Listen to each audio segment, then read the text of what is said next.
여러분, 혹시 그런 주장 들어보셨어요? 날 설득하려는 게 아니라 아예 제 생각을 송두리째 흔들어버리는 그런 주장이요.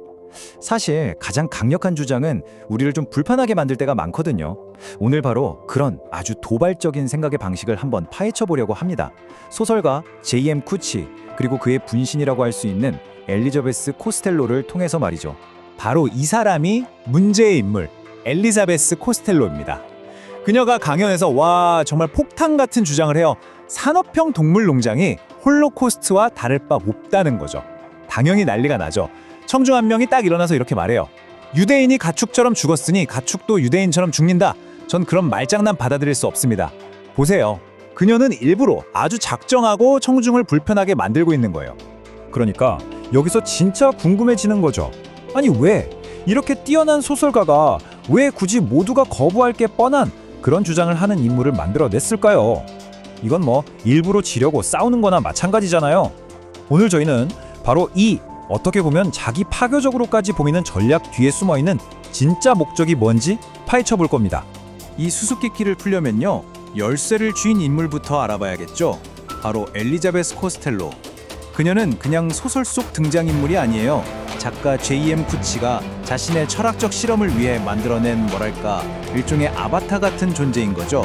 이성을 써서 합리주의를 공격하고 동물을 이해하려면 차가운 논리가 아니라 따뜻한 상상력이 필요하다고 주장하는 아주 복잡하고 문제적인 페르소나입니다. 그럼 첫 번째 파트로 넘어가서 작가가 우리에게 던지는 이 기묘한 도전이 대체 뭔지 좀 더 자세히 들여다보겠습니다. 자, 보통 우리가 이 소설 정말 감동적이야 할 때를 생각해 보세요. 대부분 등장인물에 공감하기 때문이잖아요. 이제 소설이 우리에게 영향을 미치는 가장 흔한 방식, 바로 이 공감에 대해서 알아보고 쿠시가 이 개념을 어떻게 아주 박살내버리는지 한번 살펴보겠습니다. 이게 바로 우리가 문학 시간에 배우는 아주 교과서적인 접근법이요. 윤리적 공감적 접근법. 문학의 힘은 공감을 일으키는 데서 나온다는 거죠. 주인공한테 감정이입하고 그 사람의 눈으로 세상을 보면서 우리의 도덕적인 시야가 넓어진다는 생각. 철학자 마사노스 바움 같은 사람들이 굉장히 강조했던 이론이죠. 되게 익숙한 얘기죠? 그런데 말이죠, 쿠시는 이 공감 이론을 그냥 정면으로 들이받아버립니다. 어떻게 하냐고요? 주인공 코스텔로를 일부러 비호감으로 정말 좋아하기 힘들게 만들어버려요. 한번 보세요. 주장이 일관성도 없고요. 동물권을 옹호한다면서 버젓이 가죽 신발을 신고 다녀요. 심지어 자기 가족들마저 질리게 만들고 홀로코스트 비유 같은 충격적인 말만 골라서 하죠. 결정적으로 자기가 채식하는 이유가 동물을 위해서가 아니라 내 영혼을 구하기 위해서라고 말하는데, 정말 이기적으로 들리지 않나요? 이게 얼마나 의도적인지는 그녀의 아들 존의 생각을 보면 확실해져요. 아들조차 엄마의 강연을 들으면서 속으로 이렇게 생각하거든요. 판단도 서툴고 논리도 엉망이다. 논증은 엄마의 장기가 아니야. 애초에 여기 보면 안 됐어. 보세요. 작가는 가장 가까운 인물의 입을 빌려서까지 코스텔로에게 공감하지 마세요 라고 말하고 있는 셈이에요. 이건 독자의 공감을 얻으려는 시도가 전혀 없다는 아주 강력한 증거죠. 자, 그럼 다시 질문으로 돌아와서요. 작가가 우리한테 코스텔로에게 공감하라고 만든 게 아니라면 대체 진짜 노림수가 뭘까요? 이제부터가 진짜 재밌어집니다. 공감이라는 껍데기를 벗겨내고 나니까 그 안에 숨어있던 진짜 질문이 모습을 드러내는 거죠. 어쩌면 그녀의 그 실패한 것처럼 보이는 주장들이 사실은 전혀 다른 관역을 향해 날아가는 화살일지도 모릅니다. 좋습니다. 이제 판을 좀 바꿔보죠. 이 싸움을 단순히 옳다 그르다의 문제가 아니라 세상을 이해하는 두 가지 다른 방식, 시인과 철학자의 대결이라는 새로운 구도로 한번 들여다보겠습니다. 여기서 아주 중요한 걸 짚고 넘어가야 해요. 코스텔로가 비판하는 게 이성 그 자체가 아니라는 겁니다. 그녀가 진짜 문제 삼는 건 추상적인 이성이 이 세상을 이해하는 유일한 길이야 라고 믿는 태도, 바로 무조건적인 합리주의인 거죠. 모든 걸 논리로만 재단하려는 그 오만함을 공격하는 겁니다. 그러니까 쿠시는 코스텔로라는 인물을 통해서 아주 오래된 지적 전쟁을 무대 위로 불러낸 거예요. 한쪽 편에는 보편적인 규칙과 추상적 이성을 무기로 삼는 철학자가 서 있고요. 다른 한쪽 편에는 개별적인 존재와의 구체적인 만남, 그 상상력을 중시하는 시인이 서 있습니다. 겉으로 보기에 코스텔로는 당연히 시인의 편에 서서 철학자의 세계를 공격하는 것처럼 보이죠. 그런데 여기서 정말 놀라운 반전이 숨어 있습니다. 코스텔로의 주장을 자세히 뜯어보면요, 사실은 그녀가 그토록 비난하는 철학자들의 논리를 그대로 가져와 쓰고 있다는 거예요. 정말 아이러니하죠? 이게 무슨 말이냐고요? 한번 구체적으로 볼까요? 첫째, 그녀의 가장 큰 논란거리였던 홀로코스트 비유. 이거 사실 동물 해방 운동의 대표 철학자 피터 싱어의 논리랑 굉장히 비슷해요. 둘째, 동물을 삶의 주체라고 부르는 관점은 톰 리거니어는 철학자에게서 가져온 거고요. 셋째, 그들이 고통을 느낄 수 있는가?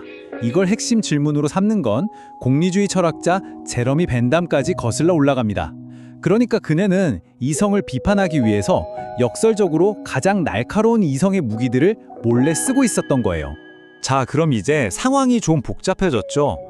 기존의 공감이라는 틀도 순수한 이성이라는 틀도 코스텔로를 설명하기엔 부족해 보여요. 그렇다면 우리는 J.M. 쿠치의 이 거대한 프로젝트를 이해하기 위해서 완전히 새로운 틀이 필요하다는 결론에 이르게 됩니다. 그리고 그 새로운 틀의 열쇠는 바로 타자라는 철학 개념에서 찾을 수 있습니다. 여기서 타자는요, 단순히 다른 사람을 이해하는 걸 넘어서는 개념이에요. 나와는 전혀 다른, 그래서 결코 완전히 이해할 수 없는 그 존재와의 예측 불가능한 마주침 그 자체에 집중하는 방식입니다. 이해가 아니라 만남인 거죠. 이 개념을 조금 더 쉽게 설명하기 위해서 철학자 레비나스의 용어를 좀 빌려올게요. 말해진 것과 말하기입니다. 말해진 것은 이미 책에 쓰여서 딱 굳어버린 완성된 논리 같은 거예요. 반면에 말하기는요, 그 딱딱한 논리를 깨고 들어오는 살아있는 타자와의 만남, 그 생생한 과정 자체를 뜻합니다. 끝이 정해져 있지 않은 대화 같은 거죠. 쿠시가 하려는 게 바로 이겁니다. 말하기라는 예측 불가능한 윤리적 마주침의 경험을 통해서 우리가 너무나 편안하게 받아들이고 있던 말해진 것, 즉 고정관념이나 완성된 논리를 한순간에 중단시켜버리는 것. 코스텔로의 그 불편하기 짝이 없는 연설은 바로 이 중단을 일으키기 위한 충격 장치였던 셈입니다. 이게 좀 추상적으로 들릴 수 있는데 철학자 자크 데리다의 일화를 들으면 느낌이 확 올 거예요. 데리다가 어느 날 벌거벗은 채로 있었는데 자기 고양이와 눈이 마주친 거죠. 그는 그때의 경험을 이야기하면서 고양이의 시선 속에서 절대적 타자의 관점을 느꼈다고 말합니다. 나를 바라보는 내가 결코 이해할 수 없는 저 너머의 시선. 이건 단순한 공감을 넘어서 나의 세계 전체를 뒤흔들어 버리는 그런 순수한 마주침의 순간인 거죠.